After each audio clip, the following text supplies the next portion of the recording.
Hi all, welcome back to my channel Khushi's kitchen. ನಾನು ಭ್ರಮರಾಂಬ. ಇವತ್ತು ಸಖತ್ ಈಸಿಯಾಗಿ ಸಬ್ಬಕ್ಕಿ ಅಥವಾ ಸಾಬುದಾನ ಪಾಯಸವನ್ನು ಹೇಗೆ ಮಾಡೋದು ಅಂತ ನೋಡೋಣ. ಸೊ ಮೊದಲಿಗೆ ನಾನು ಒಂದು ಗ್ಲಾಸ್ನಷ್ಟು ಸಬ್ಬಕ್ಕಿಯನ್ನು ಒಂದು ಬೌಲ್ಗೆ ಹಾಕ್ಕೊಂಡು ಇದನ್ನು ಒಂದು 2 ಸತಿ ನೀಟಾಗಿ ವಾಶ್ ಮಾಡಿ ಇಟ್ಕೋಬೇಕು. ಈಗ ಸಬ್ಬಕ್ಕಿ ಮುಳುಗುವಷ್ಟು ನೀರನ್ನು ಹಾಕ್ಕೊಂಡು ಒಂದು ಅರ್ಧ ಅವರ್ ನೆನೆಸಿ ಇಟ್ಕೋಬೇಕು. ನೋಡಿ, ಈ ರೀತಿ ನಾನು ಒಂದು ಗ್ಲಾಸಷ್ಟು ನೀರನ್ನು ಹಾಕ್ಕೊಂಡು ಒಂದು ಅರ್ಧ ಗಂಟೆ ನೆನೆಸಿ ಇಟ್ಕೊತೀನಿ. ಈಗ ಅರ್ಧ ಅವರ್ ಆಗಿದೆ. ನೋಡಿ, ಸಬ್ಬಕ್ಕಿನೂ ಚೆನ್ನಾಗಿ ನೆಂದಿದೆ. ನೀರನ್ನು ಸ್ಟ್ರೈನ್ ಮಾಡಿ ಸಪ್ರೇಟ್ ಮಾಡಿ ಇಟ್ಕೊಂಡಿದ್ದೀನಿ. ಈಗ ಒಂದು ಪಾತ್ರೆ ತಗೊಂಡು ಒಂದು 2 ಸ್ಪೂನಷ್ಟು ತುಪ್ಪವನ್ನು ಹಾಕ್ಕೋಬೇಕು. ಇದಕ್ಕೆ ಒಂದು 2 ಸ್ಪೂನಷ್ಟು ಗೋಡಂಬಿ, 2 ಸ್ಪೂನಷ್ಟು ದ್ರಾಕ್ಷಿಯನ್ನು ಹಾಕ್ಕೊಂಡು ಮೊದಲಿಗೆ ಡ್ರೈ ಫ್ರೂಟ್ಸನ್ನು ಹುರ್ಕೊತೀನಿ. ನಿಧಾನವಾಗಿ ತುಪ್ಪದಲ್ಲಿ ಡ್ರೈ ಫ್ರೂಟ್ಸನ್ನು ಹುರ್ಕೋಬೇಕು.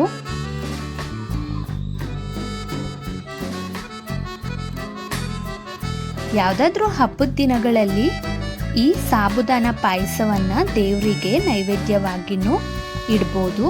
ಈಗ ನೋಡಿ, ಡ್ರೈ ಫ್ರೂಟ್ಸು ಫ್ರೈ ಆಗಿದೆ. ಇದನ್ನು ನಾನು ಒಂದು ಬೌಲ್ಗೆ ಹಾಕಿ ಇಟ್ಕೊತೀನಿ. ನೋಡಿ, ಈ ರೀತಿ ತೆಗೆದಿಟ್ಕೊಂಡಿದ್ದೀನಿ.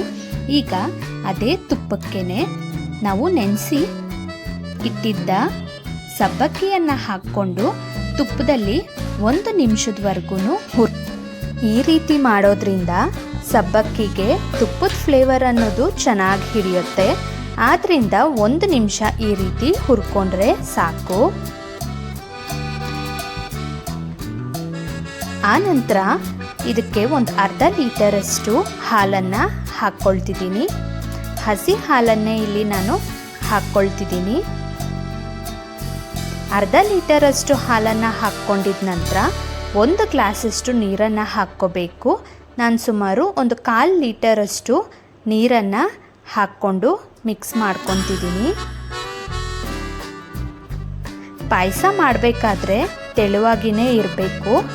ಯಾಕಂದರೆ ಪಾಯಸ ತಣ್ಣಗಾದ ನಂತರ ಗಟ್ಟಿ ಹದಕ್ಕೆ ಬರೋದ್ರಿಂದ ಪಾಯಸ ಮಾಡ್ಕೊಳ್ಬೇಕಾದ್ರೆ ಸ್ವಲ್ಪ ತೆಳುವಾಗಿಯೇ ಮಾಡ್ಕೊಳ್ಳಿ. ನೋಡಿ, ಈ ರೀತಿ ಮಧ್ಯ ಮಧ್ಯ ಮಿಕ್ಸ್ ಮಾಡ್ಕೊತಾ ಇರಬೇಕು. ಸಬ್ಬಕ್ಕಿ ಅನ್ನೋದು ಪೂರಾ ಟ್ರಾನ್ಸ್ಪರೆಂಟ್ ಆಗಬೇಕು. ಆಗ ಚೆನ್ನಾಗಿ ಬೆಂದಿರುತ್ತೆ.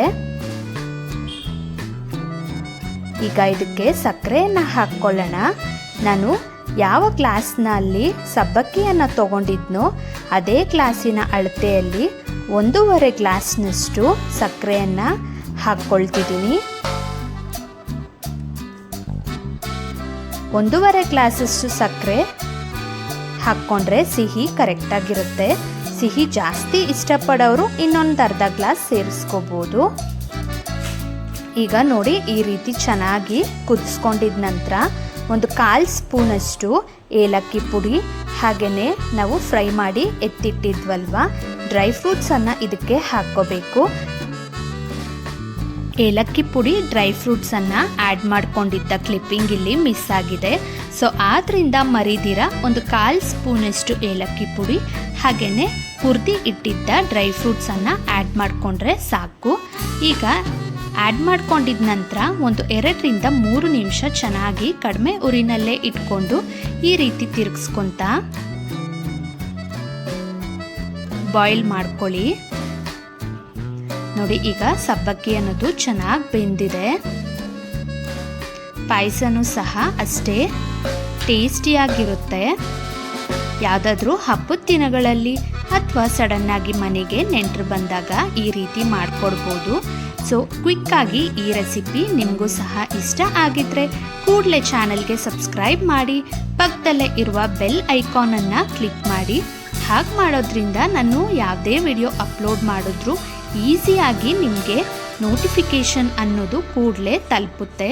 ವಿಡಿಯೋನ ಫ್ರೆಂಡ್ಸ್ ಆ್ಯಂಡ್ ಫ್ಯಾಮಿಲಿ ಮೆಂಬರ್ಸ್ಗೆ ಶೇರ್ ಮಾಡಿ, ಚಾನಲ್ಗೆ ಸಪೋರ್ಟ್ ಮಾಡಿ, ಈ ವಿಡಿಯೋಗೆ ಒಂದು ಲೈಕ್ ಮಾಡಿ.